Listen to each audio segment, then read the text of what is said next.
அதாவதுங்க, வரன் தேடிட்டே இருக்காங்க, வரன் செட் ஆக மாட்டேங்குது. பையனுக்கு வேற வயசாகிட்டு போயிட்டுருக்கு. முடி வேற கொஞ்சம் கொஞ்சமாக கொட்டிகிட்டு இருக்குது. ஒன்றுமே புரியல. வரன் கிடைக்குங்களா கிடைக்காதா அப்படின்னு வந்து சாதத்தை கொடுத்து பார்க்குறாங்க. நம்மளும் நிறைய பொருத்தம் பார்த்துக்குறோம். அது செட் ஆகவே மாட்டேங்குது. அப்போ செட் ஆக மாட்டேங்குது அப்படின்னு சொன்னோம்னா, அப்போ நாங்கள் சாதத்தில் பார்ப்போம். இப்போ வந்து எப்படின்னா, சுக்கிரன் சுக்கிரன் சந்திரன் சேர்க்கை என்னங்க, சந்திரன் சுக்கிரன் நேரடியாக லக்கணத்தை பார்க்குறது, இல்லை 7ஆம் இடத்தை பார்க்குறது அப்படின்னா, நல்ல மனைவி சூப்பரான மனைவி வரும்னு நாங்கள் சொன்னோம்னா அவங்க ஏற்றுக்கவே மாட்டாங்க. இல்லைங்கய்யா, வயசாகிட்டு போயிட்டுருக்கு, அவர் வேறு வெளியூரில் வேலை பார்த்துட்டு இருக்காரு, சரியாக செட் ஆகலைன்னா என்ன பண்ணுறதுனே தெரியல, பொண்ணே கிடைக்க மாட்டேங்குது, நாங்களும் பார்க்குறோம், இப்போ நீங்களும் பார்க்குறீங்க, எத்தனை பொருத்தம் பார்க்குறோம், ஒன்றுமே செட் ஆக மாட்டேங்குதுன்னு சொல்லுவாங்க. அது ஏன் அப்படின்னு கேள்வி கேட்டிங்கன்னா, இப்போ லக்கணத்துக்கு 7ஆம் இடத்துல 7 கூடிய சுக்கிரனாக இருக்கலாம். ஆனால் சந்திரனோட போய் சேர்ந்திருந்தால் அழகான மனைவி சூப்பராக இவரை மனசை புரிஞ்சக்கூடிய மனைவி அந்த சாதகருக்கு கிடைக்கும். ஆனால் அவங்க பேரண்ட்ஸ்லாம் ஒத்துக்க மாட்டாங்க. எப்படி ஒத்துக்க மாட்டாங்க?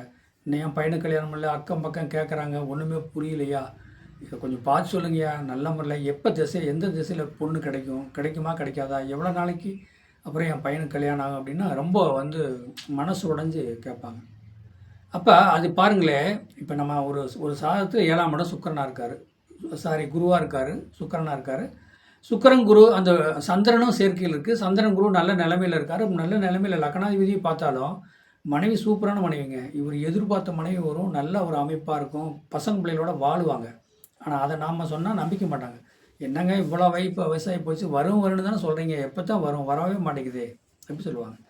ஒரு இடத்துல பொண்ணு பார்க்க போயிருப்பாங்க. பொண்ணு பார்த்து பேசி முடிச்சுட்டு இருப்பாங்க. கிட்டத்தட்ட ஒரு ஃபோனு வரும். என்ன ஃபோனு வரும்னா, இப்போ புரோக்கர் ஃபோன் பண்ணுவார். அம்மா, நாங்கள் ஒரு பொண்ணு ரெடி ஆகிடுச்சுமா, அதாவது நல்ல சிவப்பான பொண்ணு, நல்லா அழகாக இருக்குது, இப்போ நீங்கள் பார்க்க போகிறது பொண்ணை விட இது அழகாக இருக்கும், ஆனால் அதே நேரத்துக்கு வந்து ஒரு 5 பவுன் எச்சா போடுறாங்கம்மா அப்படின்னு அந்த புரோக்கர் சொல்லிடுவார். உடனே வந்து அவங்க டீ காப்பியே சாப்பிட்ருப்பாங்க, நாங்கள் போனே கண்டிப்பாக சொல்லி வைக்கணும்ன்ட்டு வந்துடுவாங்க.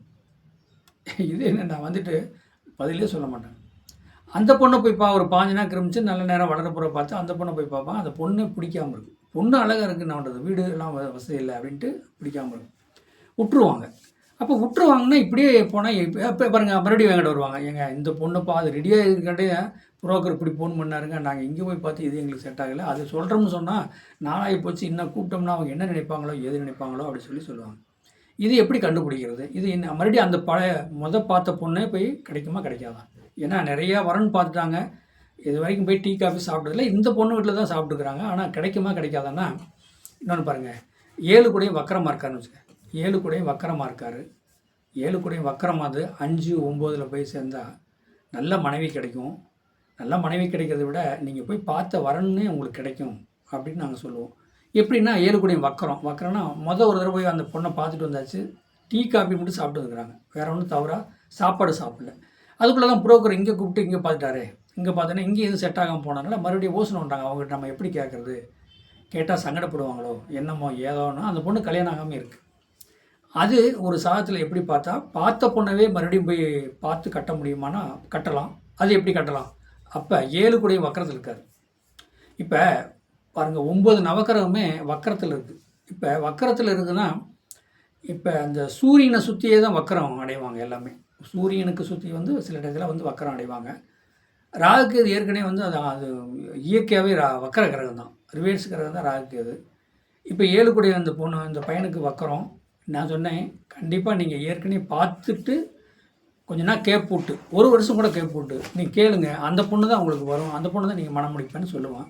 அவங்க என்னங்க இப்படி குழப்புறீங்களே அப்படின்னு சொல்லுவாங்க. குழப்பதெல்லாம் இல்லைங்க, உண்மை தான். உங்கள் பையனோட சாதத்தில் 7 கூடிய வக்கரத்தில் இருக்கார். வக்கரம்னா என்னங்களா, ஒரு பார்த்த பொண்ணையே கொஞ்ச நாள் கிரமிச்சு நீங்கள் கூப்பிட்டு பாருங்கள், அவங்க ஓகேங்க நீ வாங்க நம்ம பேசி முடிச்சுக்கலாம், யாரும் புரோக்கர் யாருமே தேவையில்லை அப்படி சொல்லி அப்போ கூப்பிட்டு பேசி முடித்து கல்யாணம் நடந்துடும். ஏன்னா அந்த அந்த பையனோட சாதத்தில் 7 கூடிய வக்கரம். போய் பாட்டு வருவாங்க, டீ காஃபி சாப்பிட்டு வருவாங்க. அது இந்த வந்து சொல்கிறாங்க கூப்பிட்றேன்ட்டு போயிட்டு அவங்க கூப்பிடாம போயிடுவாங்க. 1 வருஷத்துக்கு அப்புறம் வழியே சுற்றி பார்த்துட்டு மறுபடியும் அந்த பொண்ணை தான் போய் பார்ப்பாங்க. அது ஓகே ஆயிரும், கல்யாணம் பண்ணிடுவாங்க, அது பிடிச்சி போயிடும். அப்படி அது வந்து 7 கூடை வந்து வக்கரம் தான் அந்த மாதிரி ஒரு அமைப்பு சாதத்தில் கொடுக்கும். அப்புறம் பாருங்கள், லேட்டாகி கல்யாணம் பண்ணிட்டோம் அப்படின்னு சொல்லி அவங்க வருத்தப்படுவாங்க. ஆனால் அந்த மனைவி வந்து நேரம் குழந்தை குட்டியோட நல்லா இருப்பாங்க, வாழ்க்கையில் செய்ப்பாங்க. இதுதான் ஒரு வக்கர கிரகம். எந்த இடத்த நீங்கள் லக்கணத்துக்கு 12 பாகத்து வக்கரம் ஏதோ அந்த அந்த வக்கரக்கிரகம் என்ன பண்ணுதோ அதை செய்யும். 2ஆம் இடம் வக்கரமாக இருந்தால் சொத்து சோகம்லாம் போயிருங்க. அப்புறம் பார்த்தீங்கன்னா ஒரு குறிப்பிட்ட நாளில் வந்து ஒரு ரவுண்டில் வந்து மறுபடியும் ஜெயிச்சு வருவாங்க. 2ஆம் இடத்தான குடும்பத்தை அதே மாதிரி தான் இருக்கும். அதை மெயினாக நம்ம பார்த்து வாட்ச் பண்ண தெரியணும். இதாங்க சாதகம். ஒரு மனிதனுடைய சாதகத்தில் வந்து பார்த்திங்கன்னா இப்போ 12 கட்டம், 27 நட்சத்திரம், 108 பாதம். இதை பாருங்கள். சாராசிரம், ஒற்றை ராசி, ஆண் ராசி நிறைய இருக்கும். அதுக்குள்ளேயே பார்த்திங்கன்னா லட்சக்கணக்கான விஷயம் உள்ள அடங்கியிருக்கும். ஒரு எம்டி கட்டம்னு பார்க்குறோம். எம்டி கட்டம்னு நம்ம கணக்கெடுக்கக்கூடாது. இப்போ 9 நவக்கிரகம் பார்க்குது பாருங்கள், பார்வையெல்லாம் இருக்குது பாருங்கள். அந்த பார்வையிலே சொல்லும் எந்த சனி பார்த்தா என்ன, செவ்வாய் பார்த்தா என்ன, குரு பார்த்தா என்ன, மற்ற எல்லா கிரகங்களும் ஒரே பார்வை, 7ஆம் பார்வை. இதெல்லாம் பார்த்தா என்ன நடக்கும், சாதகம் என்ன சொல்லும், எல்லாமே தெளிவாக பேசலாம். ஆனால் இந்த பிரபஞ்சம் பஞ்சபூதத்தை நம்பணும். ஒரு புத்தி ஒரு யோசனையாக இருக்கணும். மற்றவங்களுக்கு ஹெல்ப் பண்ணணும். முடியாதவங்களுக்கு ஒரு தானம் பண்ணணும். அப்படி பண்ணிங்கன்னா உங்களுக்கு இறைவன், இந்த பிரபஞ்சம் பஞ்சபூத நவக்கிரகம் உங்களுக்கு கூடவே இருக்கும், உங்கள் பின்னாடியே வரும்.